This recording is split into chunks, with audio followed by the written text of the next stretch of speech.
स्वागत है दोस्तों आपका फोरो लेवलिंग के सीजन 5 के अंदर। जैसा कि हम लोगों ने लास्ट वाले सीजन के एंड में देख लिया था कि जिनू रोबा नया गिल्ड बना लिया था। वो अपने नई गिल्ड के फर्स्ट रेड के लिए डंजन के अंदर जाता था, तो उसके साथ मिस्टर च्यूल भी जाते हैं और जिनू के शैडो सोल्जर्स वहां पर काफी तेजी से जितने भी डंजन के अंदर मॉन्स्टर्स वगैरह आ रहे होते हैं उन सभी को खत्म कर रहे होते हैं, जिसको देखकर मिस्टर च्यूल भी काफी हैरान होते हैं। जितनी बार लास्ट में फाइनली जिनू अपनी थोड़ी सी पावर दिखाता है, उस बॉस को खत्म करके उस डंजन को क्लियर कर देता है। मिस्टर च्यूल भी जिनू की इतनी ज्यादा पावर देखकर काफी ज्यादा हैरान थे। और फिर इसके बाद हम लोग नेक्स्ट जापान में टोक्यो के अंदर शिजुको नाम के एक शहर को देखते हैं, जहां पर बहुत बड़ा गेट अपेयर हुआ था, जिसको देखकर सभी लोग वहां पर काफी ज्यादा हैरान थे। और वहीं पर हमारा लास्ट वाला एपिसोड जो था वो खत्म हो गया था। तो सोलो लेवलिंग सीजन 5 की शुरुआत में जापान टोक्यो के हंटर एसोसिएशन का सीन देखते हैं, जहां पर काफी सारे गिल्ड की मेंबर्स को बुलाया गया था। तो वहां पर जो कुछ गिल्ड के मेंबर होते हैं वो आपस में बातचीत कर रहे होते हैं। उन्हीं में से जो एक गिल्ड का मेंबर होता है वो बोलता है, क्या यार, ब्लेड, फैंटम, इनविजिबल किंग और सोनी माउंटेन्स, मेरे को तो विश्वास ही नहीं हो रहा, जापान के इन सभी बड़े गिल्ड के गिल्ड मास्टर को बुलाया गया है, जरूर कोई बड़ी बात है। तभी वो लोग पीछे काफी हैरानी से देखते हैं। वो कहता है, वाओ, उधर देखो, ये सुगुमोतो रियोजी नहीं है क्या? ब्लेड गिल्ड का वाइस गिल्ड मास्टर और उसके स्ट्रॉन्गेस्ट एस रैंक के हंटर्स। तभी उनमें से कहता है कि बेवकूफ, वो अब गिल्ड मास्टर है ना कि vice guild master. Blade guild ने 7 एस रैंक के हंटर्स को जेजू आइलैंड रेड के दौरान खो दिया था, गोतो रियोजी को भी। दूसरा कहता है कि हाँ, मैंने भी सुना है कि ये सब कुछ हुआ क्योंकि चेयरमैन मात्सुगुमोतो के कुरुप्ड स्कीम में फंस गया और इसी चक्कर में वो मारा गया। हाँ, वैसे भी इन लोगों ने एस रैंक में मोनोपोली कर रखी थी, तो इन लोगों को अच्छा सबक मिला। ब्लेड गिल्ड के हंटर्स के नंबर्स काफी ज्यादा कम हो गए हैं। कौन जानता है, अगर हम लोग अच्छे से निशान लगाए तो क्या पता हम लोग जापान के सबसे ग्रेटेस्ट गिल्ड बन जाएं। अब ये जो बातें ये लोग कर रहे थे, ये इतनी तेज कर रहे थे कि असल में यहाँ पर जो ब्लेड गिल्ड के मेंबर्स थे वो लोग भी इन लोगों की बात क्लियरली सुन पा रहे थे, और इसीलिए ये लोग गुस्से से उन लोगों की तरफ देखते हैं और ये लोग भी इस चीज को नोटिस कर लेते हैं। अब उन लोग को पता चल जाता है और इसी वजह से वो लोग वहां से खिसकने में अपनी भलाई समझते हैं और वहां पे खिसक लेते हैं। ब्लेड गिल्ड का जो एक हंटर होता है कहता है कि ये लूजर्स कहीं के इससे पहले हमारी आंखों में भी नहीं देख पाते थे, और मिस्टर गोतो को जाते ही इन लोगों ने अपनी औकात दिखा दी। ये सभी के सभी लोग बस समय का इंतजार कर रहे थे। अपॉर्चुनिटी बास्टर्स कहीं के। वैसे मैंने रूमर सुना है कि सैंटोम जो गिल्ड है वो सुरोई माउंटेन गिल्ड को एक्वायर कर रहा है। तभी उनमें से जो एस रैंक की गर्ल हंटर होती है वो कहती है कि जैसे वो दोनों गिल्ड के अगर सारे हंटर्स को कंबाइन कर दिया जाए तो उसमें टोटल 4 एस रैंक हंटर्स है, जैसा कि हमारे पास है। जिस पे नाइट गिल्ड का जो गिल्ड मास्टर होता है वो बोलता है, तो इन्हें क्या लगता है दोनों गिल्ड को मिला देने से ये लोग जापान के सबसे बेस्ट गिल्ड बन जाएंगे? कितनी बेकार बात है। अगर सारे गिल्ड भी कंबाइन होकर हमसे लड़ना चाहेंगे तब भी हम लोग और उन लोगों का कोई मैच नहीं है। उन लोगों में तब भी इतनी ताकत नहीं आ पाएगी कि वो हम लोगों से जीत पाए। इसके बाद कुछ समय बाद का सीन दिखाया जाता है। प्राइम मिनिस्टर इन सभी लोगों के ऊपर चिल्लाते हुए कहते हैं, हंटर एसोसिएशन ने अभी तक कुछ बताया क्यों नहीं?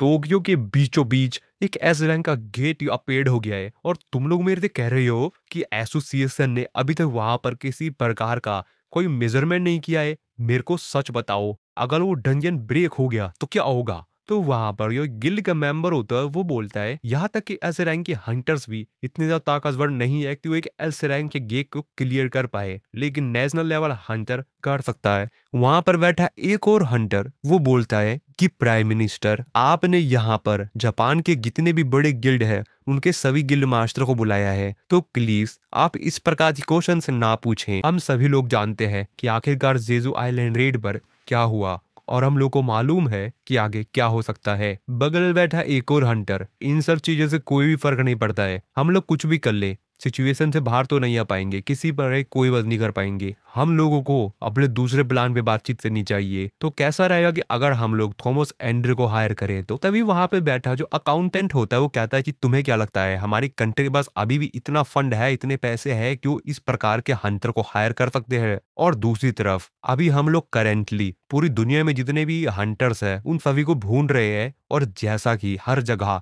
एकदम से काफी सारे गेट्स ओपन हो रहे हैं, तो कुछ ही कंट्रीज है जो कि हमारे लिए कुछ हंटर्स को भेज पाएगी। तभी प्राइम मिनिस्टर जो होते हैं वो कहते हैं कि मैं भी श्योर नहीं हूँ कि आखिरकार कितने हंटर्स इस एस रैंक के गेट को अटैक करने के लिए आएंगे। तभी ब्लेड गिल्ड का जो गिल्ड मास्टर होता है वो बोलता है कि एक ऐसा हंटर है जिसको हम जब तक पैसे देते रहेंगे वो तब तक हमारी मदद करता रहेगा। The barrier specialist Yuri Orlov. मैंने इस मिशन के लिए प्लान बनाया है कि हम उसको हायर करेंगे। दूसरी तरफ हम लोग सांग जिनहो को देखते हैं जो कि अपनी गाड़ी थे, उसके हाथ में वही डंजन की होती है जो कि डबल डंजन की थी जो कि उसको भी पिछले मिशन पे मिली थी।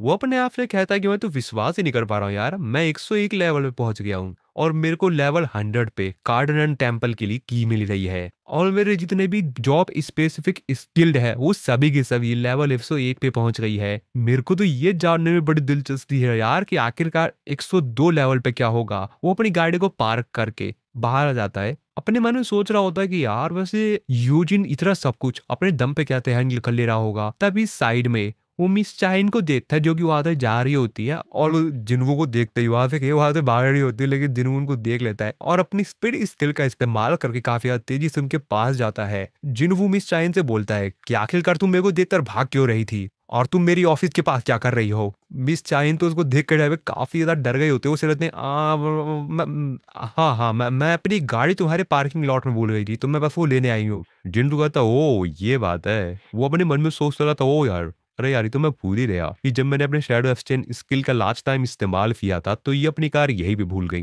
फिर जिनवू वापस जा रहा था तभी मिस चाइन उसके बोलते कि वैसे तुम क्या भी फ्री हो। मिस चाइन के दिमाग में काफी सारे ख्याल चल रहे होते हैं कि वो जिनवू से क्या क्या पूछेंगे। उनके दिमाग में चल रहा होता है कि वो जिनवू से पूछेंगी आखिरकार क्यों उसने यो सुइन के साथ फोटो खींची और क्या वो अभी भी उसके लिए काम कर रही है और अगर ऐसा है तो उसने मेरे को क्यों नहीं चुना। क्या एक ए रैंक का हंटर ऐसे रैंक के हंटर से बेहतर है। क्या ये दोनों एक दूसरे को डेट कर रहे हैं। लेकिन वो इसमें तो कोई भी सवाल नहीं पूछते कर देंगे कि मिन ब्यूम चाहते थे कि वो तुमको एक मैसेज दो तुम्हारे पावर्स के बारे में, जिसको सुन के जिन्हों कहता है क्या क्या।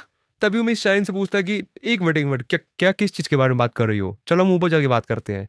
जिन वो अपने ऑफिस में जाता है, मिस चाइन चारों तरफ नया रहते कहती हैं कि यहाँ पर कोई है क्यों नहीं, कोई भी नहीं दिख रहा है यहाँ पर तो। जिस पे जिन्होंने उनको बताता है कि जो वाइस गिल्ड मास्टर है वो अभी भी ऑफिस के काम से बाहर गया हुआ है और बाकी तो ज्यादा कोई लोग है ही नहीं हमारे ऑफिस में। तो हाँ तुम क्या बोल रही थी मेरे को बताओ। वैसे तुम मिस्टर ब्यूंग से कब मिली और मिस्टर ब्यूंग ने तुमसे कब बता दिया हमको मेरे को कोई मैसेज देना है, तुम उससे कब मिली।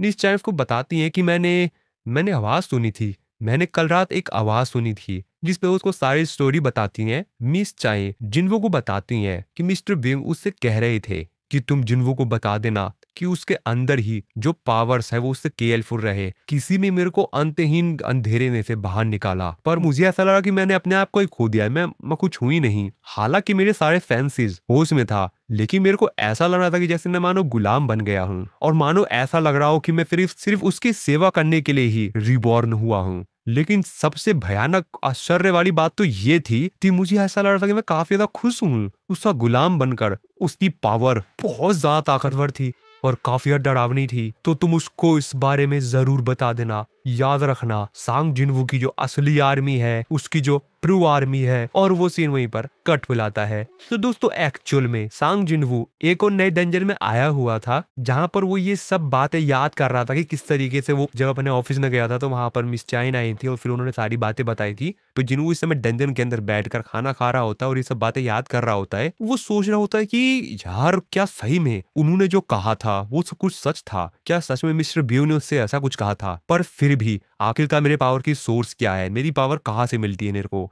तो भाई जिन्हों एक्चुअल में यहाँ पर आराम से बैठे अरे खाना खा रहा था। शैडो सोल्जर्स थे वहां पर जितने भी मॉन्स्टर्स वगैरह आए तुम सभी को डंडे के मार रहे थे। जिंदू कहता है सबसे इंपॉर्टेंट बात तो ये है कि मेरे को सबसे ज्यादा ताकतवर हंटर बनना है। तभी उसकी साइड में बैठा हुआ जो योजिन होता है जो कि बैठकर वो आराम से खाना ही खा रहा होता है वो जिन्हू से कहता है कि ये सब कुछ देखकर मेरे को अपने उन दिनों की याद आ जाती है जब हम लोग सी रैंक के डंजन में रेड फिले जाया करते थे। यू जिंजीगू से पूछता है कि वैसे जो आपके शैडो सोल्जर है चाहे वो मुझसे ही मुंह कर लेते हैं और अगर ऐसा हो सकता है तो आप अपना काम कीजिए और उनको उनका काम करने दीजिए। जिसपे जिन्वो से कहता है कि नहीं मैं ऐसा नहीं कर सकता। जिन्वो अपने मन में सोच रहा होता है कि यार वैसे हाँ अगर मैं इनसे दूर रहूंगा शायद मेरे को एक्सपीरियंस पॉइंट अच्छे से ना मिले या फिर मिले ही ना भाई। लेकिन लिटरली भी मन में सोच रहा होता है वो यू जिनसे कहता है कि ऐसा मैं इसलिए करता हूँ ताकि मैं इन लोगों को देख तो सकूं कि ये लोग क्या कर रहे हैं। क्या पता मैं वहां पे ना रहा हूँ, ये लोग कुछ और ही कर रहे हो। वो देखो वो लोग क्या कर रहे हैं। तो एक्चुअली यहाँ पर जिन्हों को शैडो सोल्जर था भाई, वहां पर जो एक मॉन्स्टर था वो उसकी वाट लगा रहा था भाई, उसके साथ मतलब मजे ले रहा था वो। इसलिए जनू से बता कि भाई इन सब का अंजामों की वजह से मेरे को इनको देखना ही पड़ता है। जिस पे यूरियो से बोलता है कि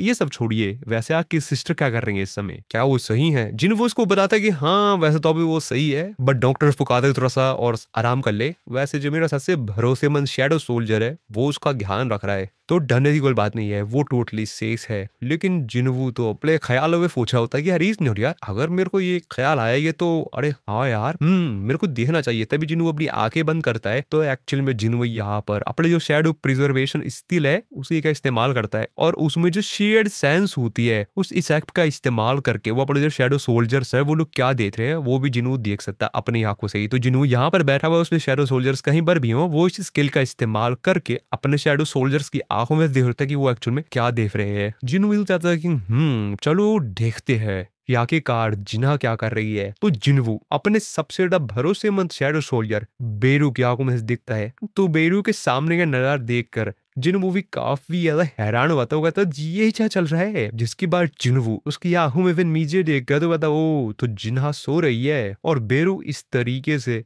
फनी बातें इसलिए कर रहा था क्योंकि ये यहाँ पर एक ड्रामा देख रहा है। चलो ये छोड़ो, मैं अपनी मॉम को देखता हूँ। वो अपनी मॉम को देखता है तो उसकी मॉम यहाँ पर कुछ फल वगैरह ले रही होती है घर के लिए। दूसरी तरफ वो बाकी सभी और जो लोग होते हैं उन लोगों को भी देख रहा होता है, और तभी उसको यहाँ पर पानी की बूंदे गिरने की आवाज आती है। किसी को कहता है कि ये कैसी आवाज है। तभी वो ध्यान से देखता है तो एक्चुअल में मोबाइल में जरा देख कर काफी हैरान होता है, क्योंकि यहाँ पर तो जो मिस चाइन थी वो नहा रही थी, और ये सीन देख कर वो काफी ज्यादा शर्मा जाता है। उसकी दवाई हालत करा रहते, कहता है नहीं नहीं नहीं नहीं नहीं नहीं। और ये देख कर यूजिमस से बोलता है कि सर क्या हो गया। लेकिन जिनवो योजन को कुछ नहीं बताता, अपने मन में सोच रहा होता है कि मेरे को उनसे जाकर इस चीज को लेकर उनसे माफी मांगनी चाहिए, या शायद मेरे को उनको डिनर पे ले जाना चाहिए, या सर कुछ और। जिसके बाद योजिन जिनवो को बोलता है कि सर ये था छोड़ो, वैसे सर आपने ये न्यूज सुनी कि टोक्यो जापान में शिनजुको में एक एस रैंक का गेट अपेयर हुआ है, और अगर ये 3 दिन के अंदर ही क्लियर नहीं किया गया तो डंजन ब्रेक हो जाएगा। मैंने सुना है कि जापान पूरी दुनिया से हंटर को रिक्रूट कर रहा है। वैसे क्या आपसे उन्होंने कांटेक्ट किया सर। जिनवो अपने मन में सोचते वो कहता है कि यार वैसे भी इस चीज को तो काफी लंबा समय हो चुका है ना। वो यूजिन से कहता है हाँ इस बारे में मेरे पास कॉल तो आई थी, लेकिन यार मेरे पास इससे भी ज्यादा एक इम्पोर्टेंट काम है, तो मेरे को उस काम को अटेंड पहले करना है। तो एक्चुअल में जिस काम के बाद जिन वो कर रहा था वो था कार्टन ऑन टेम्पल के अंदर जाना, ये डबल डंजन के अंदर जाना, जो कि हम लोगों को एनिमे की शुरुआत में देखने से मिला था। तो जिनको को उसी डंजन की मिल गई है, लेकिन उस डंजन में जाने के लिए लगभग 26 घंटे फिर भी जावा का समय तक इंतजार करना है, जिसके बाद उसको डबल डंजन की जो लोकेशन है वो उसको मिल जाएगी। जिन वो जो कि अपने मन में सोच रहा होता है ये जो इनविटेशन है ये सिस्टम की तरह से खुद आया है। मैं काफी ज्यादा आश्चर्य हूँ कि क्या मेरे को अपने सारे आंसर्स मिल पाएंगे जिनको मैं खोज रहा हूँ। आखिरकार तुम एग्जैक्टली हो कौन, पर ज्यादा सोचना नहीं है, क्योंकि समय आएगा जब तुम मुझे ये सब कुछ बताओगे। ठीक है वैसे भी सिर्फ अब एक दिन बचा हुआ है और फिर सारा सच सामने आ जाएगा। जिसके बाद जिन आधे खड़े होकर जाया लगता है, वो यूजिन से बोलता है अगर तुम्हारा खाना पीना हो गया तो चलो हम लोग काम पे चलते हैं। चले यूजी में कहता है हाँ हाँ सर चलो चलते हैं। इसके बाद हम लोग फिर से ब्लेड गिल के जो टीम मेंबर्स होते हैं उन्हीं को देखते हैं।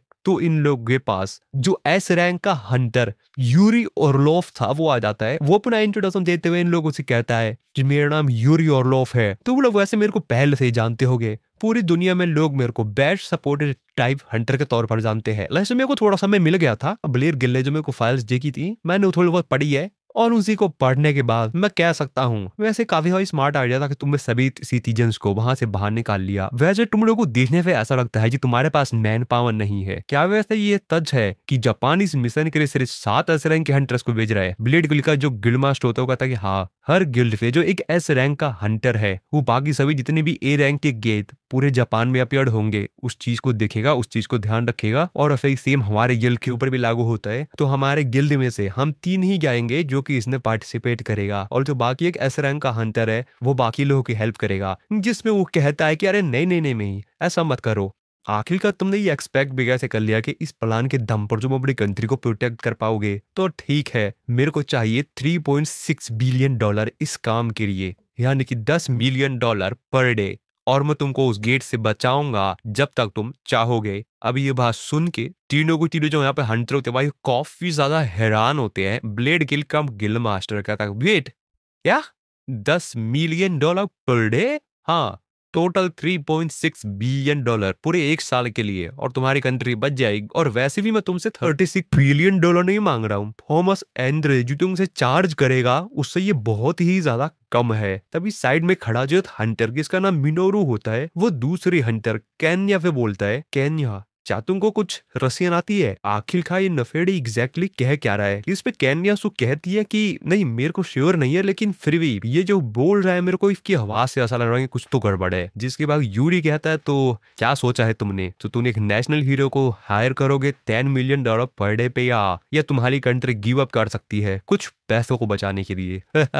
बताओ क्या सोच रहे हो तुम? और तुमको क्या सच में लगता है तुम्हारे पास कोई दूसरा ऑप्शन है इस समय? तुमको तो अपने घुटनों के बल बैठकर मेरे तलवे को चाकना चाहिए जिससे ब्रेड गिल का गिड मास्टर रियोजी कहता है तुम तो इस तरीके से बात कर रहे हो जैसे कि तुमको अपने स्किल के ऊपर पूरा कॉन्फिडेंट है। यूरी उसका जवाब देते हुए कहता है कि हाँ बिल्कुल, मेरे को हायर करना तुम्हारे लिए काफी ज्यादा फायदेमंद होगा। तुम्हारे पीछे जो लूजर्स खड़े हैं ना उनकी वजह से अगर तुम हजारों को भी मिला लोगे तब भी उनके कंपैरिजन में मेरे को हायर करना तुम्हारे लिए काफी ज्यादा फायदेमंद रहेगा। तो जल्दी बोलो क्या सोच रहे हो? वैसे भी यहाँ पर कुछ सोचने वाली बात तो है ही नहीं। जिस पे मिनोरू कैन्या पे बोलता है कि ये सिर्फ हमारा यहाँ पर इंसल्ट कर रहा है, जिस पे कैन्या बोलते कि हाँ मैं इसकी बातों को समझ नहीं पा रही हूँ लेकिन इसकी हरकतों से ये तो पक्का है कि हमारी बेइज्जती करना चाह रहा है। तभी इन दोनों के पीछे कुछ अजीब सा होता है जिसको देख कर काफी ज्यादा हैरान होते हैं। यूरियन उसे कहता है कि तुम लोग 1 इंच भी नहीं हिल सकते बिना मेरे परमिशन के, लेकिन फिर भी तुम अपना बेस्ट दो और मेरी इस अटैक से बचकर दिखाओ। मिनोरू अपने मन में सोचते हुए कहता है ये इतना ज्यादा ताकतवर है कि इसने हमारी मूवमेंट्स को रोक दिया है, लेकिन फिर भी हम लोग एस रैंक के हैं। केन्या अपने मन में सोच रही होती है अरे नहीं डैम इट, ऐसा लग रहा है कि किसी ने हमको चारों तरफ से पकड़ लिया है। यूरी रियोजी से कहता है कि मैं तुम्हारे लिए एस रैंक के गेट को क्लोज कर दूंगा और उसके साथ तुमको एक बोनस भी दूंगा, तुम्हारे दोस्तों की जान बख्श दूंगा। तो कैसा है ये ऑफर? बेहतरीन है ना? जिस पे रियोजी से कहता है कि तुम्हारी एबिलिटीज को हम लोग को दिखाने के लिए थैंक्स, लेकिन मैं पक्का नहीं कह सकता हूँ कि हमारी गवर्नमेंट तुमको उतना प्राइस पे करेगी जितना कि तुमने बताया है। लेकिन वो अपने मन में तो कुछ और ही सोच रहा होता है। वो अपने मन में सोचते हुए कहता है कि क्या हमने इस बंदे के ऊपर इतना ज्यादा विश्वास किया? वो यूरी से कहता है कि इस चीज के बारे में हम बाद में बात करें, असल में मैं इसको वापस लेना चाह रहा हूँ, तुम बुरा ना मानो मैं कॉल कर लूँ? जिस पे यूरी कहता हाँ ठीक है कर लो। दूसरी तरफ हम लोग सांगियन वू को उसके घर पे देखते हैं जो कि अब कहीं जा रहा होता है। उसकी मॉम उससे पूछती है कि जिनवू क्या मेरे को तुम्हारी चिंता करनी चाहिए? जिनवू ये सवाल सुनकर काफी ज्यादा हैरान होता होगा था कि अरे नहीं मॉम, मैं सिर्फ एक अपॉइंटमेंट में जा रहा हूँ, कुछ समय में आ जाऊंगा, आप चिंता मत कीजिए, मैं जल्दी वापस आ जाऊंगा। और ऐसा कहकर जिनवू आदेश चला जाता है। तो एक्चुअल में जिनवू के जो कार्टन एंड टेम्पल की लोकेशन को रिवील होने वाला था, उसका फिशम करने वाला था, उसमें लगभग अब 1 मिनट बचा होता और इसीलिए जिनवू वहां से उस लोकेशन के पता पर जाने वाला था। और फिर ज्यादा जाते समय खत्म हो रहा होता है, जिनवू भी काफी ज्यादा खुश हो रहा होता है। और फाइनली वो पल आ जाता है जब पूरा सेकंड खत्म हो जाता है, जिसके बाद जिनवू के पास जो की होती है वो जिनवू को उस जगह की जो लोकेशन होती है वो रिवील होता है और फिर जिनवू जगह रही निकल पड़ता है। सिटी में दूसरी तरफ हम लोग जिनवू की सिस्टर स्कूल देख के जहाँ पर फिर से एक नया गेट अपेयर हुआ था, तो वहां पर हंटर एसोसिएशन के जो लोग थे वो पहुंच जाते हैं। वो लोग तो इस चीज पे विश्वास ही नहीं कर पा रहे थे। सेम लोकेशन पर दोबारा से एक और नया गेट ओपन हो गया। हम लोग काफी ज्यादा लकी है कि स्कूल क्लोज था। ये एक बहुत बड़ा डिजास्टर साबित होता अगर स्टूडेंट्स यहाँ पर हो जाए तो। कभी जिनवू वहां पर आता है लेकिन हंटर एसोसिएशन का जो मेंबर होता है वो जिनवू को मना करता है, उनसे बोलता है कि सर ये जगह कुछ लिमिटेड लोगों के लिए ही ओपन है, तो आप इस एरिया से बाहर चले जाइए। लेकिन जैसे ही जिनवू उसने जो सर पर टोपी पहनी उल्टी है वो हटाता, जिससे कि जिनवू की शकल दिख जाती थी। इसको देखकर वो मेंबर कहता क्या सांग जिनवू उससे पूछता कि वैसे इस गेट को ओपन हुए कितना समय हो गया है, जिस पर उसको बताता है कि लगभग 3 दिन। जिनवू अपने मन में सोचता क्या 3 दिन? इस समय मेरे को जगह की लोकेशन को बताने के लिए एक सर्टेन टाइम दिया था, लेकिन उसने ऐसा कभी भी नहीं कहा कि गेट भी उसी समय ओपन होगा। मैं विश्वास नहीं कर पा रहा हूँ इस चीज को, 3 दिन हो चुके हैं। तो असल में जिन्हों को ये सिस्टम था यानी कि जो डबल डंजन की उसको मिली हुई है वो इसी जगह की मिली हुई है, तो एक्चुअली अब उसको इस जगह की लोकेशन पता लग गई थी और ये चलो जिन वो जगह पर आया था। जिन्वो उससे पूछता है क्या हंटर्स का ग्रुप ऑलरेडी अंदर जा चुका है, जिस दोस्त को बताता है कि हाँ उनको लगभग 2 घंटे हो गए हैं। जिन्वो चिल्लाते हुए कहता है कि इस रेड को इसी वक्त रोक दो, जिसमें मेंबर कहता है क्या क्या हुआ, हमारे मानामीटर के अकॉर्डिंग तो ये सिर्फ एक सी रैंक का गेट है। जुनून सभी लोगों से कहता है कि स्ट्राइक द्वारा खतरे में है और अगर हम लोग रेड को इसी वक्त नहीं रोकेंगे तो सभी लोग मारे जाएंगे। सभी लोग काफी ज्यादा हैरान हो गए। वो मेंबर कहता है क्या सभी लोग मारे जाएंगे, अब इसका क्या मतलब है। जुनून लोगों से कहता है कि मैं स्ट्राइक स्क्वाड को लेकर आता हूँ। वो लोग कि आखिरकार क्या हुआ, अब हमको आगे क्या करना चाहिए। लेकिन जिन्होंने लोगों को कुछ बता पाता उससे पहले जिन्होंने आगे चला जाता है और उनसे कहता है कि मेरे पास कुछ भी एक्सप्लेन करने का समय नहीं है। इसके बाद हम लोग डंजर के अंदर देख के जहां पर हम लोग स्ट्राइक स्क्वाड को देखते हैं, जिनके सामने एक बहुत बड़ा वाक गेट होता है जिसको वो लोग ओपन करने की सोच रहे होते हैं। वो लोग कहते हैं कि क्या ये बॉस लायर है या आखिरकार ये गेट ओपन क्यों नहीं हो रहा, अब हम लोग को क्या करना चाहिए। और ना ही हमारी स्पेल इतनी ज्यादा ताकतवर है कि हम इसकी सरफेस पर एक स्क्रैच भी मार पा रहे हैं। जिसमें दूसरा हंटर कहता है कि तो तुम मेरे को ये सजेस्ट कर रहे हो या हमको यहाँ से वापस चले जाना चाहिए, हम लोग इतनी मेहनत से यहाँ तक आ रहे हैं। तभी जिनवुन लोगों के पास आता है, जिनवुन लोगों से कहता है कि ये ट्रैप है। उनमें से एक हंटर डरते हुए कहता है कि अरे बाप रे, इसलिए तो मेरे को डरा ही दिया। तभी वो हंटर पूछता है कि तुम कौन हो। जिनवुन लोगों को बताता है कि मैं उनमें से एक हूँ जिसने डबल डंजन में सर्वाइव किया था। सभी हंटर काफी तक हैरान हो जाते हैं। वो कहते हैं डबल डंजन में सर्वाइव किया था। तभी दूसरा हंटर कहता अरे अरे नहीं नहीं नहीं नहीं, ये सांग जिनवू है। अरे हाँ तुम सही कह रहे हो, ये तो वही है एस रैंक का हंटर सॉन्ग जिनवू। जिन लोगों से कहता है कि इस डोर के उस पार बहुत ही ज्यादा खतरा है, इसके आगे मैं संभालूंगा, तुम लोग यहाँ से वापस चले जाओ। जिनवू उस गेट के पास जाता है। अपने मन में सोचते हुए जिनवू कहता है कि ये गेट तो बंद है, क्या ये स्टाइल के कारण है। सिस्टम उसको नोटिफिकेशन देके बताता है कि कार्टन एंड टेम्पल अभी लॉक्ड है, प्लीज की का इस्तेमाल कीजिए। जिन्हों अपने मन में सोच रहा होता है कि ये लास्ट टाइम से काफी ज्यादा अलग है। इसके बाद जिन्हों के पास जो की होती है, जिन्हों उसको बाहर निकालता है, जिन्हों की को लगाकर गेट को ओपन कर देता है। बाकी सभी जो हंटर होते हैं काफी ज्यादा हैरान होते हैं, बात कर रहे हैं क्या आखिर कैसे इसने गेट को कैसे ओपन कर दिया, ये पहले तो ओपन नहीं हो रहा था। तभी उन हंटर का जो लीडर होता है वो जिन्वू से कहता है कि मिस्टर जिन्वू, इस डंजन का जो एंट्री परमिट है वो हमारे द्वारा लिया गया है, यानी कि करेज गिल्ड के द्वारा, और तुम्हारे पास किसी भी प्रकार का कोई राइट्स नहीं है कि तुम हमको यहाँ से जाने के लिए कहो। दूसरा हंटर कहता कि हाँ इसने सही कहा, तुम एक एस रैंक के हंटर हो, इसका मतलब ये नहीं है कि तुम आसपास के लोगों को ऑर्डर देते फिरो। जिन्वू उन लोगों से कहता है कि ठीक है, फिर मैं किसी को रोकूंगा नहीं, जिसको मर्जी है वो अंदर जाकर आराम से ऐश कर सकता है, जाओ मुझे लो। तदुर हंटर का जो लीडर होता है वो कहता कि ठीक है फिर मैं जाऊंगा। और अब कहने के बाद वो डंजन के अंदर जाता है। जिन्हों को सिस्टम उसको नोटिफिकेशन बताता है टेम्पल के अंदर कोई बिना की के एंटर हुआ है और ऐसी एंट्री को परमिट नहीं किया जा सकता। अभी वहां पर खड़ा जो एक स्पैचू होता है वो उस बंदे के ऊपर काफी तेजी से अटैक करता है। हालांकि जिनको वो काफी तेजी से आकर उस हंटर को बचा लेता है, जिससे वो हंटर भी काफी ज्यादा शॉकिंग होता है। जिन्हों उससे कहता है तो हो ऐसे और भी है अंदर, तुम जाना चाहोगे। अब भाई ये सीजन ब्रेक करता उस हंटर के भी काफी हाल खराब हो जाती है भाई, वो तो साफ साफ मना ही कर देता है। जिसकी बजेंगू बाकी सभी लोगों से कहता है कि सभी लोग ध्यान से सुनो, मैं चाहता हूँ कि तुम सभी लोग इस डंजन को एग्जिट कर दो, बाहर चले जाओ और हंटर एसोसिएशन से कांटेक्ट करो और उन लोगों को बताओ कि डबल डंजन अपीयर हुआ है। और फिर जिन उस टेम्पल के अंदर एंटर कर जाता है। जिनको सिस्टम उसको नोटिफाई करके बताता है टेम्पल के अंदर एक ऐसा इंसान एंटर हुआ है जिसके पास की है। जिनको के डबल डंजन के अंदर एंटर करते ही डबल डंजन को गेट होता है वो बाहर से क्लोज हो जाता है। सभी हंटर इस चीज को देखकर काफी ज्यादा डर जाते हैं।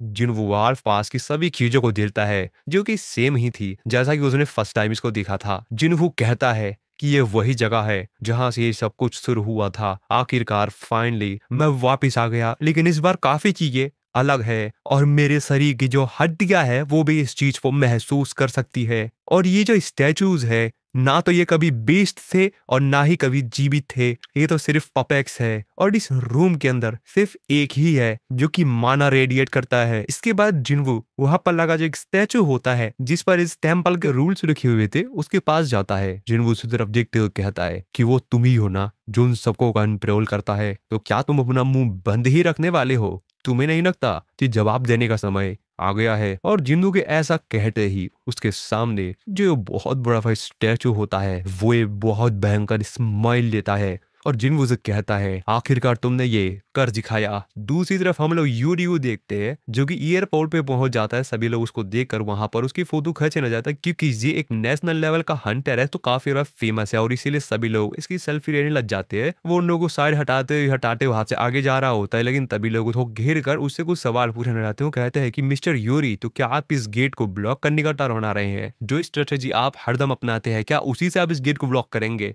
जिस पर वो उन लोगों से कहता है कि मैं एक बहुत बड़ा सा मैजिक सर्कल गेट के आसपास बना दूंगा और मैं सारी की सारी जो माना है उसके अंदर डाल दूंगा। जो भी उसके अंदर होगा वो बाहर नहीं आ पाएगा। लोग उससे सवाल कर ले जाते हैं, तो इसका मतलब ये है कि आप इतनी ज्यादा कैपेबल है कि आप एक ऐसे रैंक के गेट को अपने दम पर ब्लॉक कर सकते हैं। इसके बाद वो सब कुछ उन लोगों को एक्सप्लेन करता है क्या क्या वो करेगा। जो गेट ओपन हुआ है उसके चारों तरफ एक सर्कल वगैरह बना देगा और कोई भी प्रॉब्लम वगैरह होती है तो वो यहाँ पर और भी अगर क्रिस्टल्स वगैरह लेकर आईडी में सामान निकलती है और भी यहाँ पर उस गेट को ब्लॉक करने की पूरी कोशिश करेगा और अपना बेस्ट देगा। इसी तरीके से वो सभी लोगों को इंटरव्यू में ऐसा कुछ बता रहा होता है कि मैं कुछ ऐसा ही करने वाला हूँ और उन लोगों से कहता है कि तुम लोग चिंता मत करो, मैं तुम लोगों की जिंदगी बचाने वाला हूँ, तो तुम लोग मेरे को याद जरूर रखना। और ये सब कुछ टीवी पर लाइव चल रहा होता है जिसको कि मिस्टर को भी देख रहे होते हैं। मिस्टर को कहते हैं कि मैं इस बात को लेकर श्योर नहीं हूँ कि यूरी इस गेट को ब्लॉक कर पाएगा या नहीं कर पाएगा, लेकिन मैं इतना जानता हूँ कि अगर ये फेल हुआ तो क्या होगा। मिस्टर च्यूल से कहते हैं वैसे सांगिनवू इन दिनों क्या कर रहा है। मिस्टर च्यूल उसको बताते हैं कि सर सांगिनवू करंटली अभी एक रेड पर है। मिस्टर च्यूल आगे बताते हैं कि सर ये जो लिस्ट है इसके अंदर जितने भी गेट्स है आज इन गिल्ड में ये रिक्वेस्ट की है कि उनको इन सभी गेट का एंट्री परमिट चाहिए। मिस्टर कहते हैं ओ तो इन सभी गेट्स का। मिस्टर च्यूल कहते हैं कि हाँ सर, जैसा कि इनमें से काफी सारे जो गेट्स है वो उन जगहों पर है जिन जगहों पर अदर गिल्ड्स हैं जैसे कि white tiger guild, Hunter guild and fan guild, तो थोड़ी बहुत प्रॉब्लम्स हो सकती है। मिस्टर को कहते हैं कि एक नया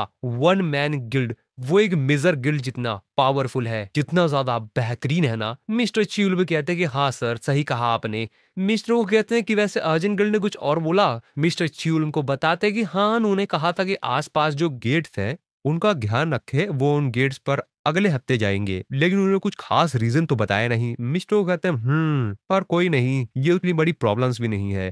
तभी मिस्टर च्यूल के फोन पर किसी फोन आता है। मिस्टर च्यूल कहते हैं कि सर मेरे को किसी का कॉल आ रहा है, 1 मिनट में मैं भी आता हूँ। जिस पर मिस्टर को कहते हैं कि हाँ ठीक है तुम जाओ, मेरे को भी एक अपॉइंटमेंट के लिए जाना है। मिस्टर च्यूल अपना फोन पिक करते हैं। उनको बताया जाता है कि सर हमको जस्ट अभी एक रिपोर्ट रिसीव हुई है, तो मुझे लगता है कि आपको वहां पर जाकर उस एरिया को चेक करना चाहिए। आपको याद है ना रिसेंटली जिस स्कूल के ऊपर अटैक हुआ था और उसके ग्रुप के द्वारा, सर उसी जगह पर एक और नया गेट ओपन हुआ है। पर अजीब बात यह है कि रिपोर्ट में पता चला है कि वो असल में एक डबल डंजन है। जिसकी बात सुन के मिस्टर जी कहते हैं कि क्या डबल डंजन? और फिर से हम लोग सांगिनवू को देखते हैं उसी डबल डंजन के अंदर। वहां पर जो बड़ा सा स्टैचू होता है वो जिनवू भी कहता है तुम आखिरकार यहाँ कर आ ही गए, और जिस स्टोन को उसने पकड़ा हुआ होता है जिसके ऊपर रोल लिखे होते हैं वो उस स्टोन को ब्रेक कर देता है। जिसको देखकर सांगिनवू अपने मन में सोचते हो कहता है स्टोन स्लैब को इस तरीके से तोड़ देना क्या सही है, इससे कोई फर्क पड़ेगा? जिनवू से कहता है कि मुझे लगता है कि जिनको तुम कमांडमेंट्स कहते हो उनका मतलब कभी कुछ था ही नहीं।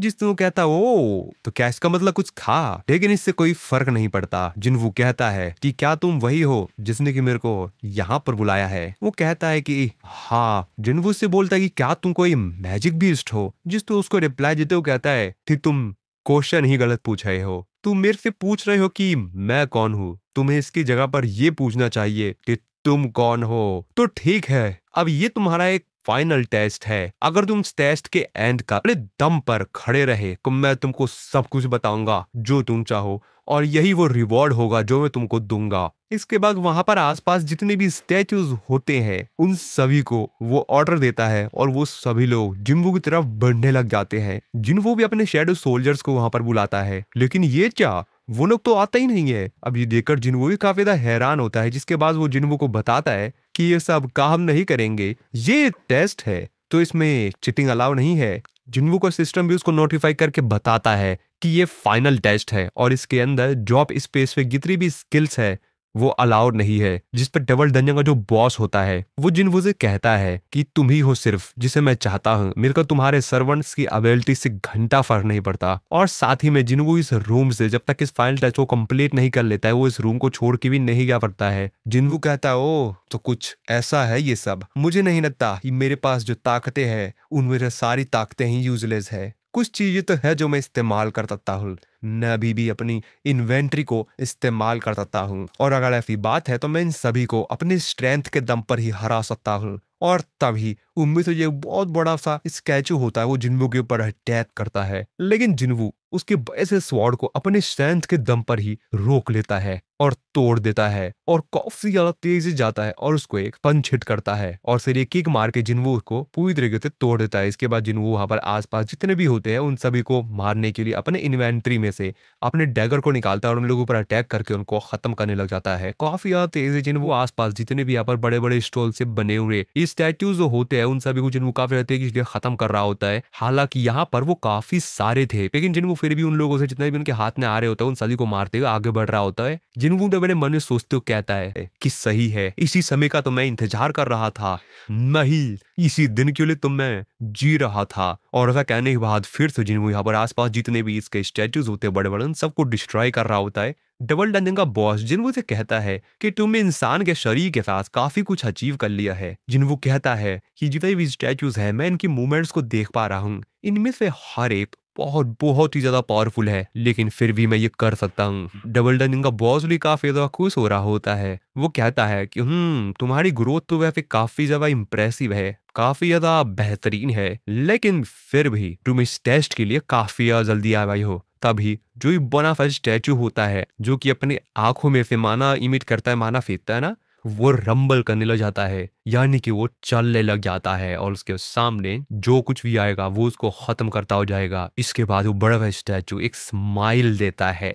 डबल डंजन का बॉस कहता है और अब समय आ गया है भगवान के दर्शन करने का। और ये सीन भी कट होता है। इसके बाद सीन में हम लोग हंटर एसोसिएशन का सीन देखते हैं। जापान के हंटर एसोसिएशन का जो चेयरमैन होता है वो नॉर्थ कोरिया के हंटर एसोसिएशन में आया हुआ होता है। वो मिस्टर गो को एक कॉन्ट्रैक्ट देते हुए कहता है जेजू आइलैंड पे जितने भी इसेंशियल स्टोन्स मिले थे उन सबके राइट्स हम आपको दे रहे हैं। अब इस चीज को देखकर मिस्टर को भी काफी ज्यादा हैरान होते हैं, उनको कुछ भी समझ नहीं आता है।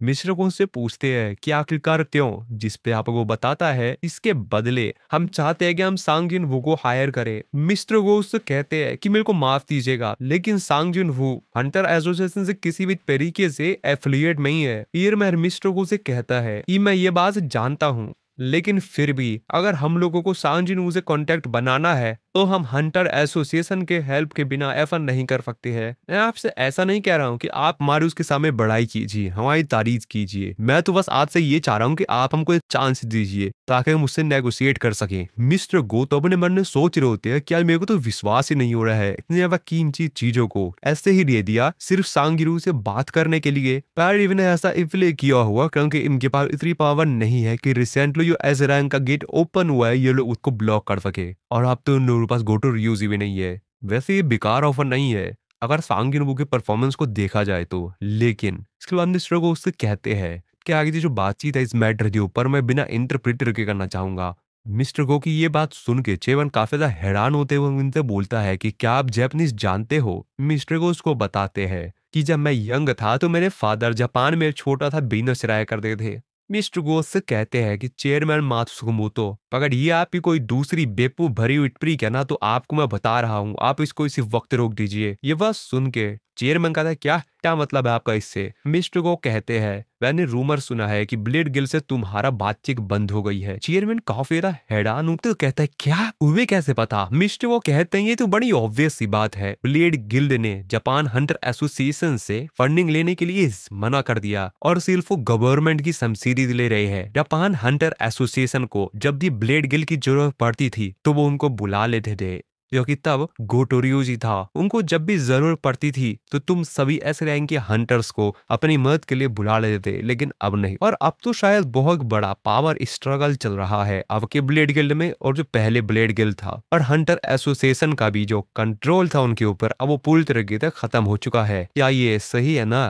पर अगर ये गेट पूरी तरीके से क्लोज नहीं हुआ तो आपको पूरी फुल रिस्पॉन्सिबिलिटी लेनी होगी मिस्टर मात्सुमोतो। और तुम्हारे बहुत ही अधिकार इंटेंशन थे जब गोटो रियूजी जापान को रिप्रेजेंट किया करता था। वो एक कैमरे का डिवाइस निकालते हुए उसको दिखाते हुए कहते हैं कि उसकी मौत ही ब्लेड गिल्ड का डाउनफॉल है। जापान की गिल्ड्स और तुम लोगों में एक बहुत बड़ी मिसमैनेजमेंट कन्फ्लिक्ट चल रही है और इतना सब कुछ सेक्रीफाइस करना पड़ गया। किस लिए? क्योंकि तुम लोगों ने बेवकूफ हरकतें की। अब सारी जिम्मेदारियां तुम्हारे कंधों पर गिरेंगी। चेयरमैन भी वो डिवाइस देख लेता है, वो कहता है ये क्या है?" मिस्टर गो उसको बताते हैं कि ये एक कैमरा है जो कि रिसीवर से कनेक्ट है, जो कि गोटो रियोजे के टीम के पास है। क्या तुमको सच में लगता है क्या मैं ये वजह नहीं ढूंढ पाऊंगा कि आखिरकार तुमको इतने ज्यादा इसेंशियल स्टोन के साथ नेगोशिएशन भी करना पड़ रहा है? अगर ये बात पब्लिक को पता लग गई तो जापान के जो लोग हैं वो तुम्हारी जो क्रू टीम है ना इसकी वाट लगा देंगे, और उनके पास जो कैमरा होता है वो उसको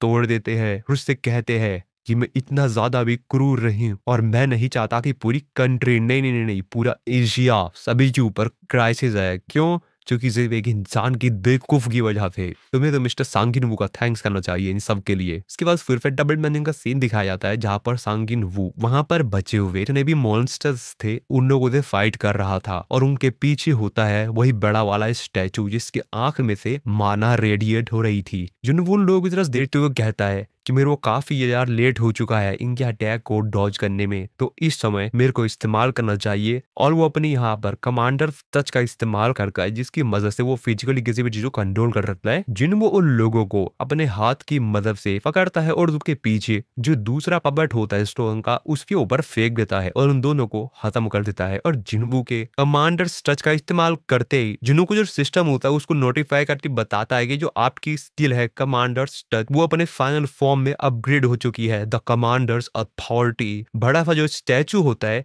वो जिनबू के ऊपर अपनी आंख में से लेजर्स फेंकता है, माना रेडिएट करता है। हालांकि जिनबू उसके अटैक से बच जाता है। जिनबू अपने मन में सोचते हुए आता है कि भाई ये वाला तो काफी ज्यादा क्लोज था, और अगर इसके ये अटैक डायरेक्ट मेरे को हिट हो जाते हैं तो मेरे को नहीं लगता कि ना बचने वाला हूँ। हालांकि मैं काफी ज्यादा हाई लेवल पे हूँ लेकिन फिर भी इसकी अटैक्स काफी ज्यादा पावरफुल है। और इस अटैक करने के बाद जो स्टैचू होता है वो काफी बेहतरीन स्माइल देता है। इसके बाद जिनबू इसकी तरफ देखता है और अपने मन में सोचते हुए कहता है कि सबसे पहले तो बेटा मैं तेरे को बताऊंगा। हालांकि वो अपने पैरों से जिनबू को कुचलने की कोशिश करता है लेकिन जिनबू उसके इस अटैक से बच जाता। जिनबू काफी ज्यादा तेजी से अपनी स्पीड स्केल का इस्तेमाल करके उसकी तरफ बढ़ रहा था। जिनबू ध्यान से देखा था और सामने फिर से वो एक और लेजर में अपनी आंख से छोड़ने वाला होता है, लेकिन जिनबू काफी ये बढ़ रहा होता है। इस बार जिनबू अपने स्पीड स्किल का साथ ही अपने कमांडर्स अथॉरिटी स्किल का दोनों का एक साथ इस्तेमाल करता है और उसका जो ब्लाइंड स्पॉट होता है वहां पर जाने की कोशिश करता है। फिर वो काफी तेजी से जाता है।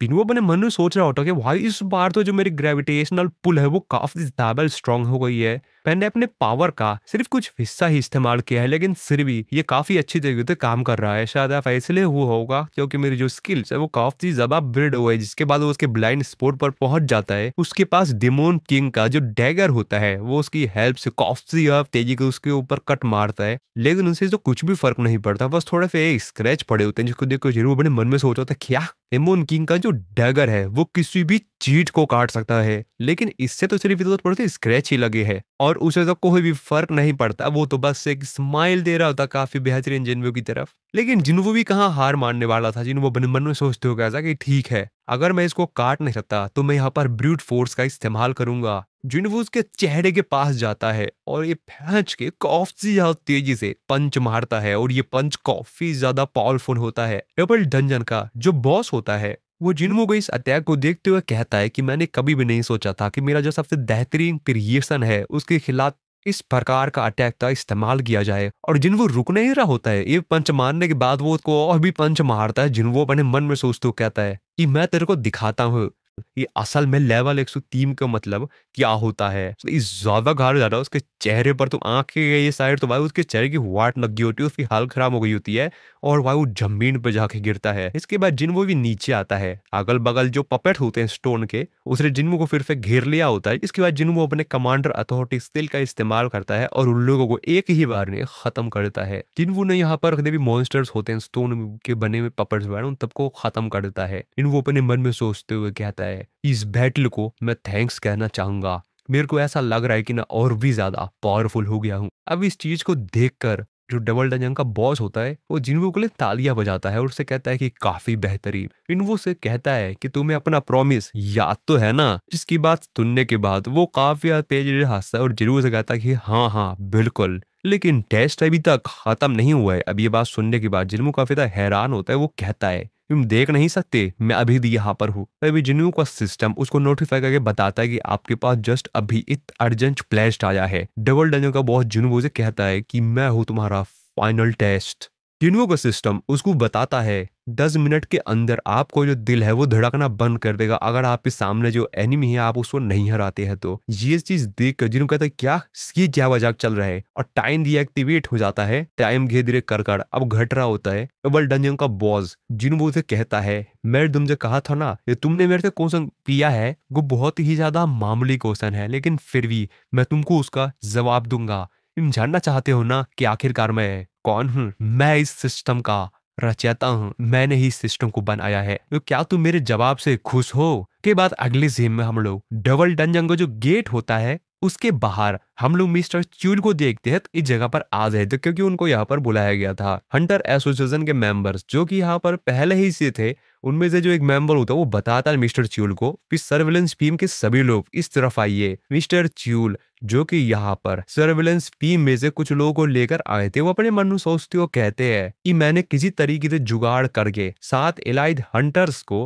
हंटर एसोसिएशन से जो कि वहां पर उस समय अवेलेबल थे उन लोगों को बुला लिया है। लेकिन मैं जानता हूं कि इतने लोग काफी नहीं है मिस्टर सांगजिनू की मदद करने के लिए। मैं तो लोगों को सिर्फ इसलिए लेकर आया हूं कि अगर कुछ बेकार सी सिचुएशन हो जाती है तो हम लोग थोड़ा बहुत संभाल सके। तभी मिस्टर च्यूल को काफी ज्यादा तेजी से उस गेट के अंदर से माना आती दिखती है जिसको सेंस कर लेते हैं। वो काफी ज्यादा हैरान होते हैं क्योंकि जो माना लेवल अंदर से आ रहा था वो तो बहुत ही ज्यादा था। तभी मिस्टर च्यूल के साथ आए हुए जो सर्विलेंस टीम के लोग होते हैं उनमें से एक बोलता है कि मिस्टर च्यूल ये क्या है। अब मिस्टर च्यूल को भी काफी ज्यादा हैरानी होती है क्योंकि उनको भी समझ में नहीं आ रहा होता कि आखिरकार ये सब कुछ कैसे हो रहा है। वो अपने मन में सोच रहे होते हैं कि आखिरकार इतना ताकतवर ऑरा कहाँ से आ रहा है जिसने मेरे पूरे शरीर को हिला के रख दिया है। मेरे को ऐसा लग रहा है कि काफी ज्यादा बहुत बड़ा माना कि तूफान आ रहा है। मिस्टर च्यूल हंटर एसोसिएशन के जो मेंबर तैनात यहाँ पर होते हैं उन लोगों से पूछते हैं कि ऐसे क्या आसपास कोई बड़े गिल्ड का कोई मेंबर है, जिस पे वो उन लोगों को बताते हैं कि हाँ सर हंटर गिल्ड के कुछ लोग हमारे आसपास की रेड डालने के लिए आए हुए हैं। फिर से मिस्टर चिलुंदे बोलते हैं कि के पास जो 2S रैंक के हंटर्स हैं वो कहाँ पर है, जिस पे वो बोलता है अच्छा जो मिस्टर चोई और मिस चाइन है हाँ वो लोग भी उस रेड में पार्टिसिपेट करने के लिए गए हुए हैं, यानी कि वो लोग भी वहीं पर ही होंगे। मिस्टर च्यूल उन लोगों से कहते हैं कि जल्द से जल्द एक इमरजेंसी रिक्वेस्ट डालो कि हमको हंटर गिल्ड के जितने भी मेंबर्स है वो इस जगह पर जितनी जल्दी हो सके उनको पहुंचना है, हमको उन लोगों की जरूरत है। मिस्टर च्यूल भी काफी ज्यादा घबरा रहे होते हैं क्योंकि अंदर से जो माना का जो लेवल उनको एहसास हो रहा होता है वो बहुत ही ज्यादा हाई था, क्योंकि जो गेट है वो बाहर से देखने में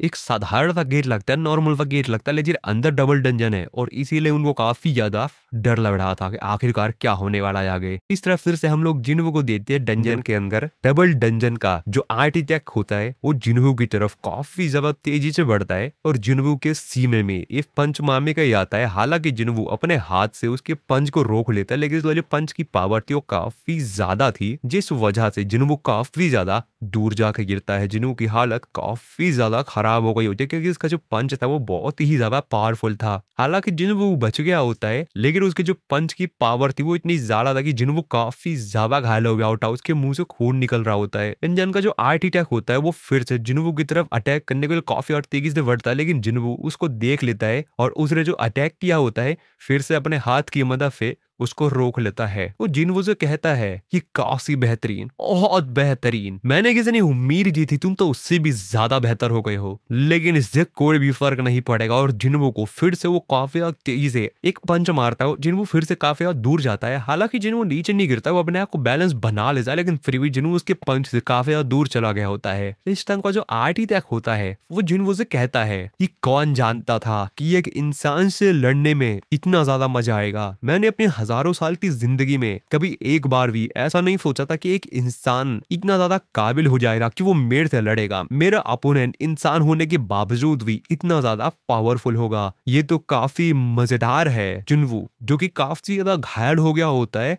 उसके शरीर से खून निकल रहा होता है, लेकिन फिर भी जिन्हों हार नहीं मानता। जिन्हों अपने मन में सोचते हो कहता है इस बंदे ने मेरे को जैसे ही मैं लेवल 101 पे पहुंचा इसने तुरंत मेरे को यहाँ पर इनवाइट कर लिया। इसको लगता था कि मैं इसका मुकाबला नहीं कर पाऊंगा, लेकिन मैं ऐसा कर सकता हूँ। जिसके बाद जिन्हों उससे कहता है कि हे आर्टिटेक्ट सुनो, मेरे को तुमसे अभी भी काफी सारे सवाल पूछने हैं। आखिरकार तुमने ये सिस्टम बनाया ही क्यों?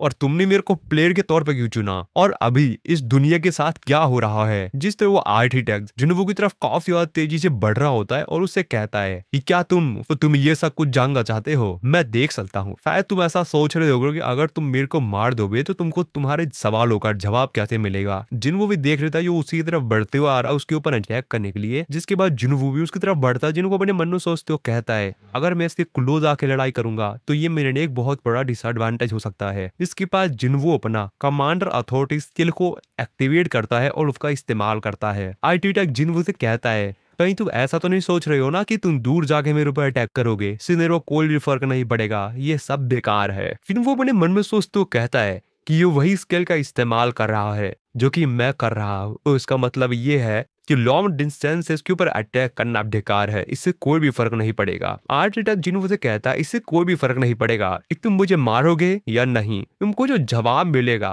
वो पहले से ही प्री डिटरमाइंड है, यानी कि वो जवाब पहले से ही तय है। किन्होंने भी अपना डैगर निकाल लिया होता उससे फाइट करने के लिए। जिन्वो उससे कहता है कि आखिरकार तुमने ऐसा कुछ डिजाइन कैसे किया और आखिरकार तुमने मेरे को इतनी सारी पावर्स कैसे दी थी। आर्किटेक्ट जिन्वो को बताता है कि मैंने तुम्हें नहीं चुना बल्कि मैं तो इसके खिलाफ था, मैं तो सिर्फ इस प्लेयर ब्रीडिंग सिस्टम का एक आर्किटेक्ट और मॉडरेटर हूँ, मेरा डिजाइन परफेक्ट है। जिन्वो भी अपने सिस्टम में देखता है जहां पर अब काफी समय नहीं बचा होता है, उसको जल्द से जल्द इसको हराना होगा, नहीं तो आप लोगों को तो मालूम ही है कि जिन्वो के साथ क्या होगा। जिन्वो अपने मन में सोचते हो कहता है कि मेरे पास समय नहीं है, मेरे को इसके सामने जाकर लड़ाई करनी होगी। इसके बाद आर्किटेक्ट काफी ज्यादा तेजी से जिन्वो की तरफ अटैक करने के लिए बढ़ता है। वो जिन्वो से कहता है बच्चे हुए समय में मैं अपने पूरे पावर का इस्तेमाल करने जा रहा हूँ, और वो जिन्वो की तरफ काफी ज्यादा तेजी से बढ़ता है। लेकिन जिन्वो वहां से अपनी स्पिरिट स्किल का इस्तेमाल करके दूर चला जाता है और उसके इस अटैक से बच जाता है। वो जिन्वो के ऊपर फिर से अटैक करता है और जिन्वो भी उसके इस अटैक को रोक लेता है। लेकिन तभी जिन्वो कुछ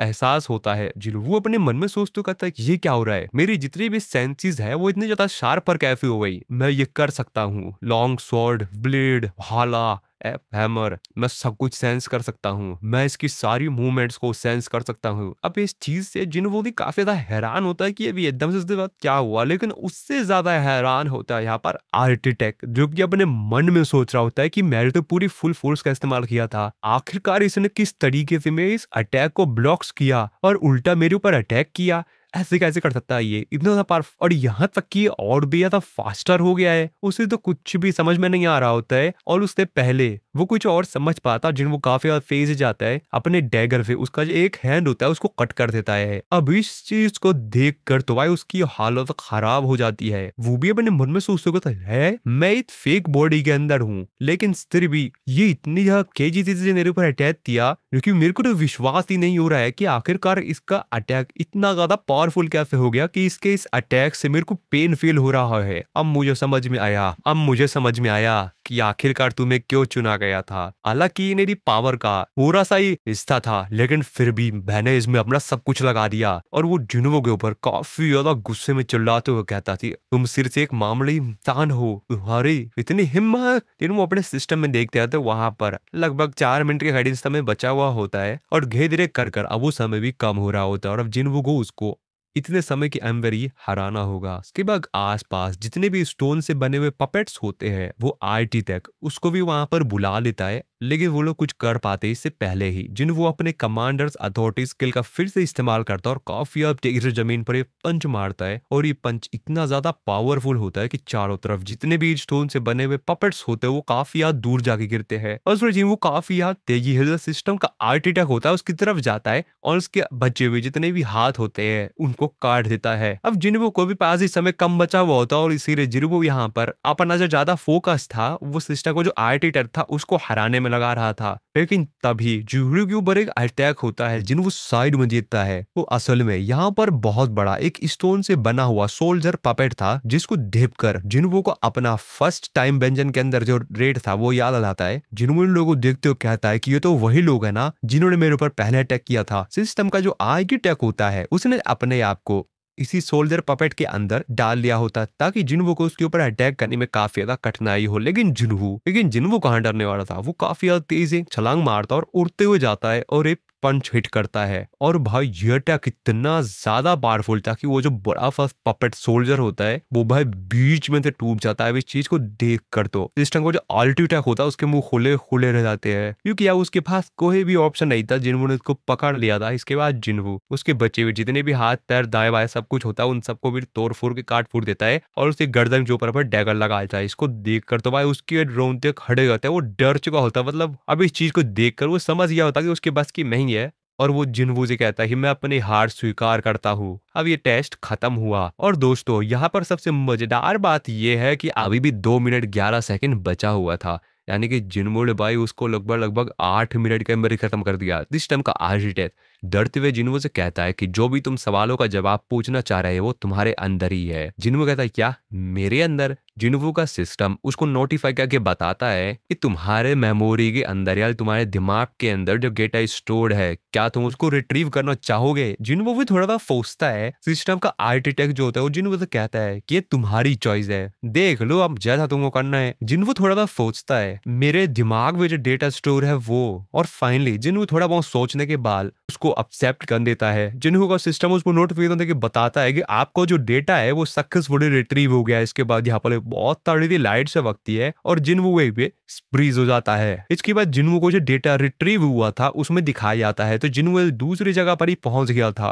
वहां का नजारा देखकर जिन्वू काफी ज्यादा हैरान था। जिन्वू आसमान से वहां का नजारा देखता है जहां पर काफी सारे अलग अलग किस्म के मॉन्स्टर, जहाँ पे ऑर्क मॉन्स्टर और भी जितने प्रकार के मॉन्स्टर्स होते हैं उस सभी के सभी मॉन्स्टर्स वहां पर। जुनून सभी लोगों को देखकर काफी ज्यादा हैरान होता है। वो कहता है oh my God, in magic beast को तो देखो। ओ भाई वहां पे अलग अलग किस्म के मैजिक बीस्ट थे जिनको कि शायद अभी इन लोगों को तो अभी तक हम लोगों ने सोलो लेवलिंग में देखा भी नहीं है। ऐसे ऐसे बीस्ट थे वहां पर। वो लोग आसमान की तरफ देख रहे होते हैं। अब जिन्वो भी उन लोगों को देखकर काफी ज्यादा हैरान होता है कि आखिरकार ये लोग देख किसको रहे हैं। और तभी जिन्वो आसमान की तरफ देखता है। वो जितने भी यहाँ पर मॉन्स्टर्स थे वो आसमान की तरफ देख रहे होते हैं। जिन्वो अपने मन में सोचते हो कहता है ये पर्पल स्काई और इतने सारे खतरनाक बीस्ट ये पृथ्वी नहीं हो सकती अगर ये आर्मी जिसके अंदर आइस एलिफ्स है, आई ऑर्क्स है, गॉब्लिन्स, जाइम्स है और भी अलग प्रकार के जितने भी बीस्ट्स है, अगर ये लोग एक साथ गेट को ब्रेक करके बाहर आ जाते हैं तो इंसानों की सारी नस्ल ही खत्म हो जाएगी। लेकिन ये लोग इंसान नहीं है। जिन्वो आगे कहता है कि मेरे को ये सब कुछ समझने में ज्यादा समय नहीं लगा, ये आगे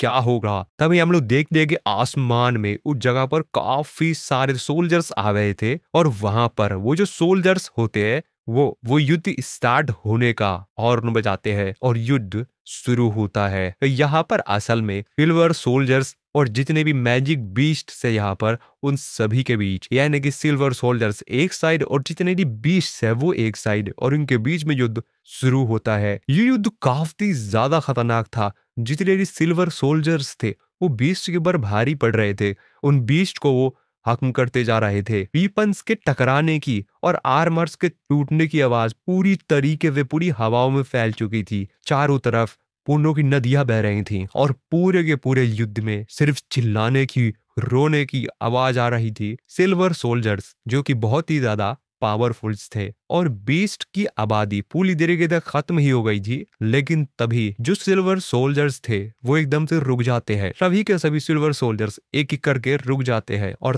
तभी वहां पर एंट्री होती है। इसके बाद हम लोग उस चीज को देखते हैं जो कि वहां पर आकर बोलता है अराइज। जैसे कि जिन्वो बोलता है ना उस तरीके से जिन्वो उस चीज को देखकर कहता है कि ये तो मोनार्च का डोमेन और शैडो एक्सट्रैक्शन है। तो दोस्तों असल में वहां पर जो मेन शैडो ऑफ मोनार्च था वो आ गया था, जो कि वहां पर आते ही बोलता है अराइज। और कितने भी बीस्ट यहाँ पर मर गए थे ना उस सभी के सभी दोबारा से जिंदा हो जाते हैं और उसके शैडो सोल्जर्स में ऐड हो जाते हैं। और जिस घोड़े के ऊपर वो बैठा हुआ था एक्चुअल में वो भी एक उसका शैडो सोल्जर ही था। जिन्वो कहता है एक ऐसी आर्मी जो कभी नहीं मर सकती। मैजिक बीस्ट अपनी जिंदगी को सेक्रीफाइस कर दे रहे थे, लेकिन उनके लिए मौत अंत नहीं था। उनका जो खून था वो डार्क कलर का और काफी ज्यादा डेंस हो गया था। उन लोगों को एक अलग ही स्ट्रेंथ मिल गई थी। और ये जो शैडो ऑफ मोनार्च है ये एक साथ काफी सारे सोल्जर्स को समन कर सकता है। तो जैसा ही आप लोगों को मालूम है कि जिन्वो भी काफी सारे कर सकता है, लेकिन उसकी बहुत थोड़ी सी मतलब लिमिट है। लेकिन यहाँ पर जो मेन शैडो ऑफ मोनार्च है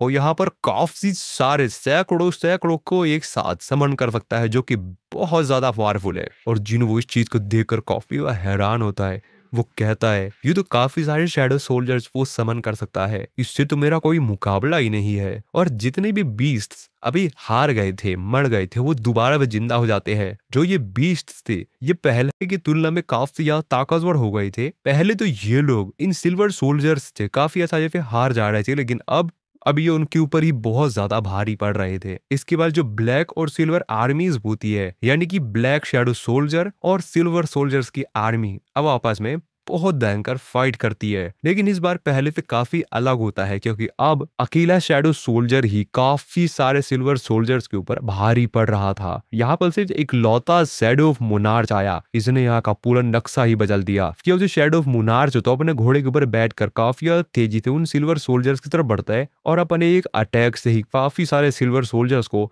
खत्म कर देता है। जिन्हों उसको देखकर काफी ज्यादा हैरान होता है। जिन्हों अपने मन में सोचते हो कहता है ये तो कमांडर्स अथॉरिटी है। शैडो सोल्जर्स जो अपने मौत की साइकिल है वो बार बार रिपीट कर रहे हैं, वो मर रहे हैं, दोबारा से जीवित हो रहे हैं और अपने एनिमी को खत्म कर दे रहे हैं। मुनार्च जो कुछ भी चाहता हो, लेकिन उसके कदमों के पीछे छूट जाती है सिर्फ तबाही। मुनार्च ऑफ शैडो और मैजिक बीस्ट की जीत आसान ही लग रही थी, जब तक कि मैंने ये नहीं देखा। इसके बाद उसी पे कट होता है। हम लोग डबल डंजन के अंदर देखते हैं, जहां पर मिस्टर च्यूल, मिस्टर चाइन, मिस्टर चोई और बाकी सभी जो इतने भी हंटर्स उनके साथ आए होते हैं वो सभी के सभी यहाँ पर लाते हैं। इसके बाद सामने जो डबल डंजन का जो गेट होता है उसको देखते हैं। उसकी तरफ देखते हुए सभी लोग काफी ज्यादा हैरान होते हैं। मिस्टर च्यूल से कहते हैं वैसे ही बात पक्की तो है ना? वैसे हाँ, इस चीज को मैं भी सेंस कर सकता हूँ। यहाँ पर काफी ज्यादा अमाउंट में माना आ रही है और तुमने कहा है कि सांगिन वो उसके अंदर है। मिस्टर च्यूल कहते हैं हाँ सर। मिस चाइन जो कि अपने मन में सोच रही होती है ये जो माना इसमें से बाहर आ रही है वो सांगिन वू की नहीं है, वो आखिरकार ये किसकी है, आखिरकार अंदर कौन है? मिस्टर च्यूल कहते हैं कि डबल डंजन।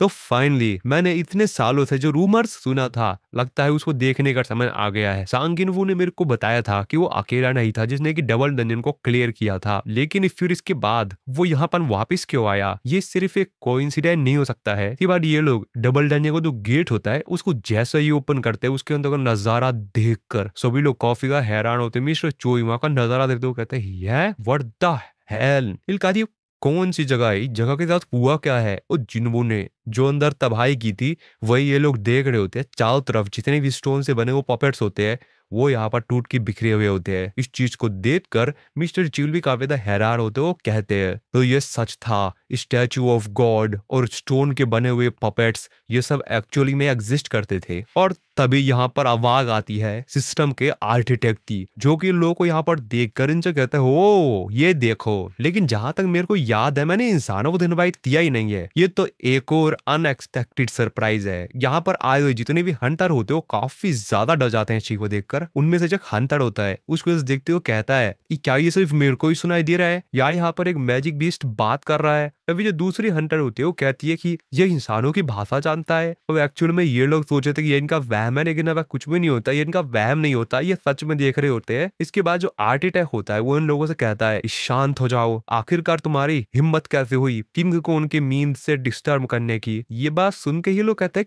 किंग? वो लोग साइड में देखते हैं तो वहां पर एक्चुअली में सांगजिन वो खड़ा होता है, लेकिन इस समय वो एकदम फ्रीज हो गया होता है, क्योंकि हम लोग को तो मालूम ही है कि एक्चुअली वो जो जिन्वू है उसके अंदर जो डेटा है वो रिट्रीव हो रहा है और इसीलिए उसका शरीर तो यहाँ पर है, लेकिन असल में वो एक दूसरी जगह पर ही पहुंच गया जहां पर वो मोनार्च ऑफ शैडो और दुबीस की फाइट हो रही है ना, वो सब कुछ देख रहा है अभी भी। तो उसको तो यहाँ कोई ख्याल ही नहीं है कि यहाँ पर क्या चल रहा है। इन लोगों के साथ जो हंटर्स आए हुए होते हैं उनमें से जो हंटर होता है जिन्हें उधर देखते हुए कहता है या ये सांग जिन्वू है, ये यहाँ पर क्या कर रहा है? और तभी जो सिस्टम का आर्किटेक्ट होता है वो इन सभी हंटर्स के ऊपर एक साथ अटैक कर देता है। वो काफी ज्यादा घायल हो जाते हैं। हालांकि मिस चाइन को, मिस्टर चोई को और मिस्टर स्टील को कुछ नहीं होता, क्योंकि हाई लेवल के हंटर्स है तो उन्होंने इसके अटैक को देख लिया होता है और उससे बच गए होते हैं। लेकिन बाकी जो हंटर्स होते हैं वो यहाँ पर काफी ज्यादा घायल हो जाते हैं। लेकिन ऐसा नहीं कि ये लोग डरे नहीं होते हैं, क्यों ये लोग डर गए होते हैं काफी ज्यादा, लेकिन काफी थोड़े स्ट्रॉन्ग है तो इन्होंने उसके अटैक को रोक लिया था, उनको कुछ नहीं हुआ था। सिस्टम को आर्किटेक्ट इन लोगों तरह देखते हुए कहता है तुम लोग स्ट्रॉन्ग वुमेन हो, मैं तुम लोगों को ही सबसे पहले किंग को चढ़ाऊंगा। फिर अब अगले सीन में हम लोग फिर से जिन्वो को देखते हैं जो कि अभी भी उसी जगह पर होता है और वहां का सारा नजारा देख रहा होता है। बट अब यहाँ पर और भी काफी सारे मॉन्स्टर्स आ गए थे और ये कोई नॉर्मल और कोई कमजोर मॉन्स्टर्स नहीं थे, ये बहुत ही ज्यादा पावरफुल मॉन्स्टर्स थे। मंकी मॉन्स्टर, बकरो, पता नहीं कौन कौन थे मॉन्स्टर्स यार, बहुत सारे मॉन्स्टर्स जो कि अभी इस लड़ाई को ज्वाइन करने वाले थे। और यहाँ पर जो मेरा क्लैन आया हुआ होता है जिसमें काफी सारे बीस्ट होते हैं, उन लोगों की लड़ाई अब होने वाली है मोनार्च ऑफ शैडो के सोल्जर्स से। और जिन्वो ये सब कुछ सिर्फ देख ही रहा था। इसके बाद फिर से हम लोग दंडेम के अंदर देखते हैं तो यहाँ पर जो हंटर्स घायल हो गए थे सिस्टम के आईटी टेक के द्वारा, उन लोगों के साथ आए हुए जो हीलर्स होते हैं वो फटाफट उन लोगों को हील करते हैं। मिस्टर चोई उन सभी लोगों से कहते हैं कि तुम लोगों को जल्द से जल्द हील करो, यहाँ पर मैं संभाल रहा हूँ। वो लोग भी कहते हैं कि हाँ सर, हम इनको लगभग हील कर ही चुके हैं। अल्डेटेक उन लोगों से कहता है कि जो लोग मेरे पपेट्स को मारने के बाद भी यहाँ पे जिंदा बचेंगे, उन लोगों को किंग का बर्थ देखने का सौभाग्य मिलेगा। लेकिन मुझे लगता नहीं है कि तुम में से अंत तक कोई बचेगा भी। चलो देखते हैं। और इसके बाद यहाँ पर जो स्टोन से बने हुए पपेट्स होते हैं, सिस्टम का आर्किटेक्ट उन सभी लोगों को इन लोगों पर अटैक करने के लिए भेज देते हैं। मिस्टर चोई सभी लोगों से कहते हैं कि सभी लोग ध्यान से देखो।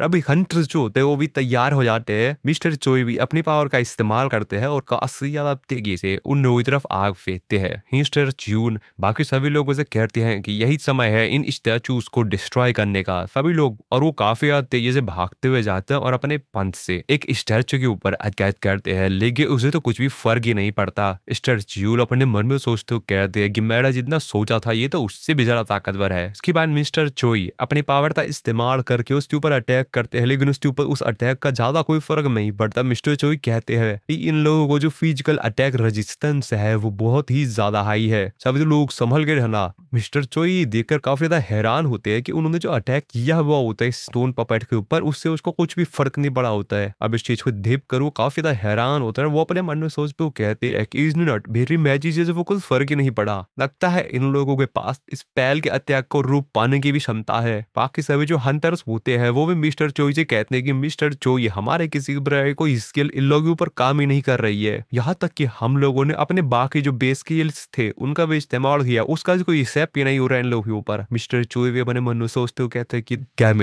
लगता है हम लोगों के पास कोई ऑप्शन ही नहीं बचा है। अभी मिस्टर चोई को कुछ ख्याल आता है। मिस्टर चोई जिन्नू की तरफ देखते हैं, उसकी तरफ देखते हुए अपने मन में सोच रहे होते हैं अब तो जिन्नू को उठाना ही होगा। क्या ये हिप्नोटाइज्ड है? मेरे पास कोई और आखिरी ऑप्शन नहीं है इसको उठाने का, इसको इसी से उठाना होगा। और ऐसा कहते हुए वो उसकी तरफ अपने फायर मैजिक का इस्तेमाल करके काफी तगड़ा अटैक करते हैं। और वो अटैक जिन्वो को लगता है लेकिन उससे कुछ भी फर्क नहीं पड़ता। जिन्वो अभी भी एकदम फ्रीज होता है। और अब ये चीज देखकर जो सिस्टम का आर्किटेक्ट होता है वो काफी ज्यादा गुस्सा हो जाता है। वो मिस्टर चोई की तरफ बढ़ते हुए चिल्लाते हुए कहता है, हमारी हिम्मत कैसी हो गई किंग को नींद में डिस्टर्ब करने की। वो मिस्टर चोई के ऊपर अटैक करके उनको घायल कर पाता उससे पहले ही बाकी जो हंटर्स होते हैं वो उसको रोक लेते हैं, लेकिन वो बहुत ज्यादा ताकतवर था, वो उसको ज्यादा समय तक नहीं रोक पाएंगे। मिस्टर चोई मिस चाइन से कहते हैं कि मिस चाइन यहाँ पर सब कुछ मैं संभाल लूंगा, आप जाइए, आप सांगिन वू को उठाइए। मिस चाइन कहती है हाँ ठीक है। और ऐसा कहकर मिस चाइन काफी तेजी से जिन्हू की तरफ बढ़ती है ताकि वो उसको उठा सके। जिन्हू जो कि अभी भी उस जगह पर ही होता है और वहां का सारा नजारा देख रहा होता है और वहां पर फाइट भी शुरू हो गई होती है। तो यहाँ पर जो नया क्लैन आया जिसमें काफी सारे मॉन्स्टर थे और जो मोनार्च ऑफ शैडो की जो शैडो आर्मी है वो एक तरफ। वो अपने मन में सोचते हो कहता है कि इससे कोई भी फर्क नहीं पड़ता है कि शैडो सोल्जर्स कितनी बार मरते हैं, क्योंकि जितनी बार भी इन लोगों को डिस्ट्रॉय होता है, जितनी बार भी ये घायल होते हैं, वो हर बार लगातार अपने आप को रिजनरेट कर लेते हैं। तो इससे कोई भी फर्क नहीं पड़ता है कि कितनी बार इसको डिस्ट्रॉय किया जाए। और अगर ये सोल्जर्स मेरे सोल्जर्स होते तो पता नहीं कब का मेरी माना खत्म हो गई होती।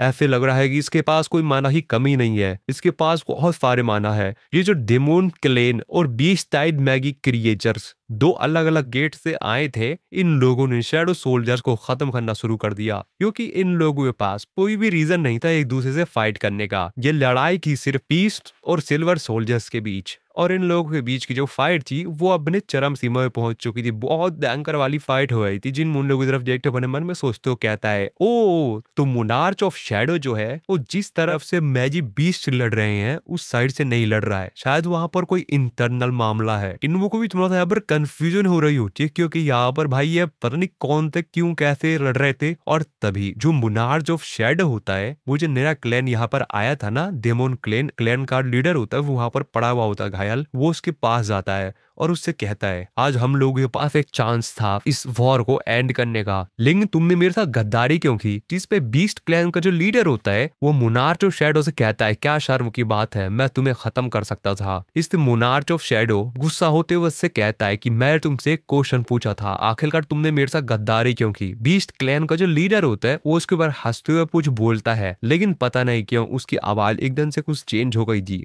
और मोनार्च ऑफ शैडो गुस्से में आकर उसकी गर्दन पकड़ते उसको आसमान में उठा देता है और जुएल्स को मार देता है। अभी जिनवू क्लैन का लीडर होता है वो उसकी आंखों को देखता है ध्यान से, वो कहता है ये आंखें मैंने पहले कहीं देखी है। अरे नहीं, ये तो बरान है, द डेमन किंग। आखिरकार बरान यहाँ पर क्या कर रहा है। लेकिन दोस्तों यहाँ पर कुछ अजीब सा होता है। अभी इस चीज को एक्सप्लेन करने से पहले आप लोगों ने वीडियो लाइक नहीं किया है अभी तक, तो वीडियो को लाइक जरूर से कर देना और चैनल पर नए हो चैनल को सब्सक्राइब कर देना, क्योंकि इसके आगे का सीन काफी ज्यादा दिलचस्प होने वाला है। और तभी जिन वो अपने हाथों को देखता है उसके हाथों में खून लगा हुआ होता है और उसका पूरा हाथ काफी ज्यादा अजीब हो गया होता है। उसको तो कुछ भी समझ में नहीं आ रहा होता कि आखिरकार ये क्या हो रहा है। तभी जिन वो अपने आप को ध्यान से देखता है तो एक्चुअल में मोनार्च ऑफ शैडो जो कि इतनी देर से यहाँ पर इतनी बड़ी तबाही ला चुका था, जिन वो जिसको देख रहा था, असल में जिनू एहसास करता है कि वही मोनार्च ऑफ शैडो है। जिनू इस चीज को समझते हुए कहता है ये क्या है, आखिरकार कब से, मैंने अभी तक इस चीज को नोटिस ही नहीं किया। जिनू वो अपने दिल पे हाथ रखता है तो उसको एहसास होता है कि उसके अंदर एक्चुअल में यहाँ पर दो दिल है, एक तो जो ह्यूमन का दिल होता है वो, और एक दूसरा दिल जिसके अंदर से पर्पल कलर के लाइट चमक रही। वो को भी काफी ज्यादा हैरानी होती है कि आखिरकार ये सब क्या हो रहा है। अभी उसके पीछे काफी सारे सोल्जर्स आ जाते हैं। वो आसमान की तरफ देखता है, जिम्बू पीछे देखता है, लेकिन तभी उसको जो सिस्टम होता है उसको नोटिफाई करके बताता है आपका जो रिट्रीव डेटा था उसका प्लेबैक अब खत्म हो गया है। इसके बाद फिर से हम लोग डंजन के अंदर देखते हैं सिस्टम को जो आर्किटेक्ट होता है उसने मिस चाइन को पकड़ लिया होता है। वो मिस चाइन की तरफ हंसते हुए कहता है कि बहुत मजेदार, सच में काफी मजेदार है, अगर तुम थोड़ी सी और कोशिश करो तो तुम मेरे इस डिजाइन से फ्री हो सकती हो। तुम और कोशिश क्यों नहीं करती हो। मिस चाइन यहाँ पर काफी कोशिश करती। इसके बाद मिस चाइन अपने स्वॉर्ड डांस का इस्तेमाल करती हैं। सिस्टम का अल्ट अटैक करता, इससे मुझे ज्यादा फर्क नहीं पड़ेगा, और वो मिस चाइन के ऊपर फिर से अटैक करता, वो काफी ज्यादा घायल कर देता है। सिस्टम का अल्ट अटैक मिस चाइन से कहता है ना ना ना, क्या बस इतनी ही ताकत है यार, मुझे लगता है कि कोई दिक्कत नहीं होगा। वैसे भी तुम इंसान किसी को निराश करने में फेल नहीं होते। पहले जो सिस्टम बनाया है वो किसी भी चीज को पहले से ही प्रेडिक्ट कर लेता है और उसके हिसाब से अपने आउटकम्स देता है, और ऐसे कमजोर प्रयास मेरे क्रिएशन को कभी नहीं मार पाएंगे। मैं मानता हूँ कि यह सबसे अच्छा काम है जो तुम कर सकते हो। हालांकि यहाँ पर जो हंटर्स होते हैं वो अभी भी हार नहीं मानते हैं। वो अभी जो उसके ऊपर अटैक कर रहे होते हैं, तो इनमें से जो एक हंटर होती है उसके ऊपर एक अटैक करती है, उसके मुंह की साइड पे आगे लगता है, पर उससे उसको कोई भी फर्क नहीं पड़ता। मिस्टर चोई उन सभी लोगों से कहते हैं हमको सांग जुनवू को उठाना ही होगा, फिर वही एक आखिरी उम्मीद है। और ऐसा कहते ही जो मिस चाइन होती है वो काफी ज्यादा घायल होती है, लेकिन फिर भी वो काफी तेजी से भागती रह जाती है जिनवू को उठाने के लिए। लेकिन सिस्टम का आर्किटेक्ट उस चीज को देख लेता है और वो मिस चाइन के ऊपर फिर से एक अटैक करता है, जिससे कि मिस चाइन उसके उस अटैक से तो बच जाती है, लेकिन वो फिर भी काफी दूर हो जाती है जिनवू से। सिस्टम का आर्किटेक्ट मिस चाइन से कहता है ओ तो तुम किसी तरीके से मेरे अटैक को डॉज कर गई, ये इतना बुरा भी नहीं था। लेकिन तभी मिस चाइन के पीछे कुछ अजीब सा देख के कहता है शैडो।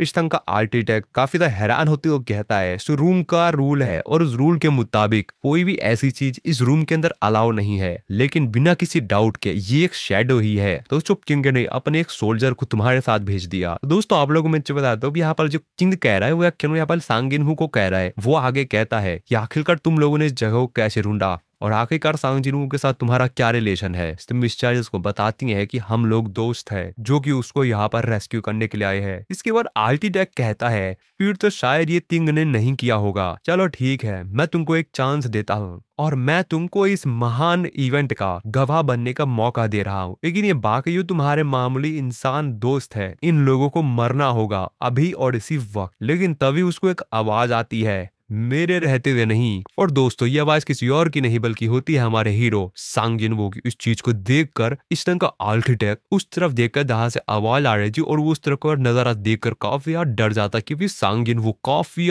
तेजी से उसकी तरफ आ रहा था उसके ऊपर अटैक करने के लिए, और उसके पास आकर उसको पंच हिट करता है और ये पंच इतना ज्यादा ताकतवर था कि उस बेचारे के मुंह के टुकड़े हो जाते हैं। जिनवू उससे कहता है कि तुम मेरी बॉडी के साथ क्या कर रहे थे। बाकी सभी हंटर जिन जिन्वू को यहाँ पर देख थोड़ी राहत की सांस लेते हो, क्योंकि उन लोगों को मालूम है यार क्या हुआ यहाँ पे सांगिनू आ गया है, तो उनको डरने की कोई बात नहीं कि सांगिनू सब कुछ हैंडल कर लेगा। इस टाइम का आर्किटेक्ट जो कि अभी तक मरा नहीं था, जिन्वू उसके ऊपर जाता है, उसके सीने पर खड़ा हो जाता है और उसको अपने ऊपर खड़ा देखकर इस टाइम का आर्किटेक्ट की और भी जगह फट जाती है। वो जिन्वू जस्ट देखते हो कहता है कि ऐसा लग रहा है कि तुम मेरे किंग नहीं हो, लेकिन क्यों, आखिरकार उनकी जगह पर तुम यहाँ क्या कर रहे हो, आखिरकार तुम उस ब्लैक दिल के साथ अपना कंसिक्वेंस कैसे बना पाते हो। फिर वो उसकी बात सुनकर अपने मन में सोचता है, ओ ब्लैक दिल। अभी जिन्वू अपने सिस्टम में उस दिल का जो स्टेटस होता है वो चेक करता है, तो इस चीज से जो टाइटल होता है वो होता है डेमोन हंटर। और जैसा कि जिन्वू ने डेमोन किंग भरान को हरा दिया था, जो कि मुनार जो व्हाइट फ्लेम्स था, तो ये जो असीमित पावर है, इसकी जो ताकत है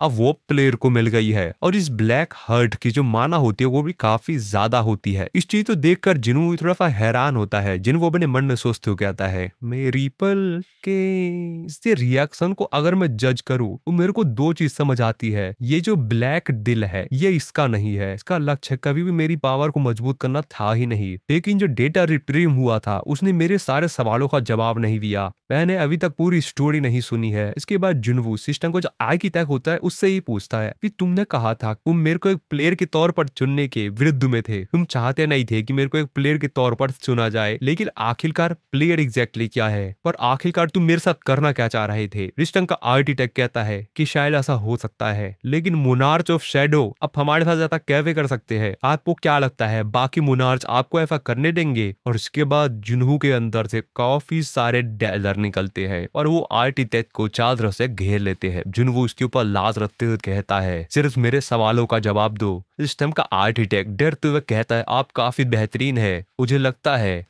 है कि मुझे सब कुछ समझ में आ गया है कि आपको ही क्यों चुना गया था। बाकी सभी जो हंटर से यहाँ पे खड़े होते हैं भाई, उन लोगों को कुछ भी समझ में नहीं आएगा कि आगे गाड़ी सब कुछ चल क्या रहा है। अभी वो लोग अपने आसपास देखते हैं, वो कहते हैं ये सब क्या हो रहा है, ये स्टैचू। तो आसपास जो खड़े स्टैचूज होते हैं जो कि अभी तक बिल्कुल भी नहीं हिले थे, एक जगह पे खड़े थे। जिन लोगों पर इंस्ट्रूमेंट्स होते हैं ना वो वाले, वो लोग भी हिल रहे होते हैं। इसको देखकर वो लोग कहते हैं ये लोग भी हिलना शुरू हो गए हैं, और ये लोग और वो बाकी सभी जो स्टोन्स होते हैं वो इन लोगों की तरफ ही आ रहे होते हैं। इस टाइम का आर्किटेक्ट जिन्वू से कहता है, अगर मैं मर गया ना तो मेरे पपेट्स को कोई भी नहीं रोक पाएगा, तो क्या तुम अभी भी मेरे को मारने की सोच रही हो। कि ये बात सुन के जिन्वू की तरफ घूरते हुए कहता है कि क्या हो अगर मैं तुम्हें भी मार दूं और तुम्हारे जो पपेट्स है इनको भी हरा दूं। अभी ये बात सुनकर दोस्त वो और भी ज्यादा डर जाता है, जिसपे वो चिल्लाओ तो जिन्वू से कहता है कि मैं इस सिस्टम का आर्किटेक्ट हूं और अगर तुमने मेरे को मारा तो दोस्तों अब आप लोगों को थोड़ा सा और भी ज्यादा मजा आने वाला, क्योंकि जिन्वू अब काफी सारी चीजों से राज खोलेगा। इसकी बात सुनकर जिन्वू हंसते हुए कहता है, तो क्या मैं वापिस से एक ई रैंक का हंटर बन जाऊंगा। वैसे इस बारे में मैंने भी सोचा, लेकिन अभी जो सिस्टम है वो खराब नहीं हो सकता अगर उसका क्रिएटर ही गायब हो जाए तो। ये बात सुनने के बाद तो भाई उस बेचारे की पूरी रूह कांप जाती है, उसकी आंखें खुली की खुली रह जाती हैं। जिसके बाद गुस्से में वो जिन्वू से कहता है कि ठीक है तो फिर मैं इन सबको मैनुअली चेंज कर दूंगा। वो सिस्टम को एक्सेस करने की कोशिश करता है, लेकिन वो देखिए काफी ज्यादा हैरान हो जाता है कि उसको तो सिस्टम का एक्सेस ही नहीं मिल पा रहा है। वो एक्चुअल उसको अब सिस्टम का एक्सेस ही नहीं था, वो जिन्वू की सिस्टम को एक्सेस ही नहीं कर पा रहा था। वो गुस्से में करता है कि आखिरकार सिस्टम मेरे को एक्सेस देने से मना क्यों कर रहा है। जिन्वू उससे कहता है, तुम जानते हो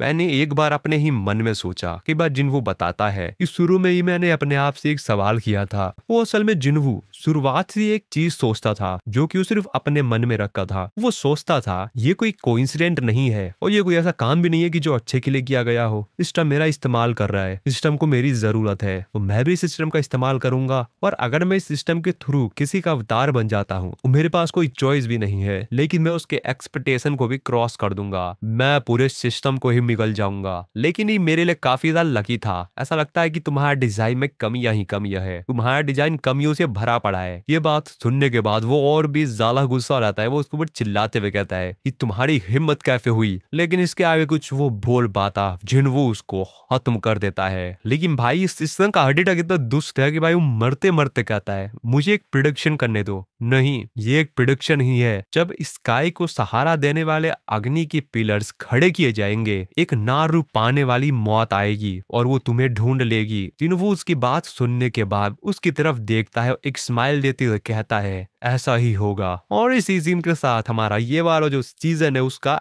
एंड हो जाता है। वो आशा है दोस्तों आप लोगों को वीडियो पसंद आई होगी। वीडियो पसंद आई हो तो वीडियो को लाइक जरूर कर दीजिएगा, चैनल पर नए हो तो सब्सक्राइब कर देना और कमेंट करके मेरे को बताइएगा कि आप लोग को ये वीडियो कैसी लगी। तो मिलता हूं मैं आप लोगों को अपनी नेक्स्ट वीडियो में।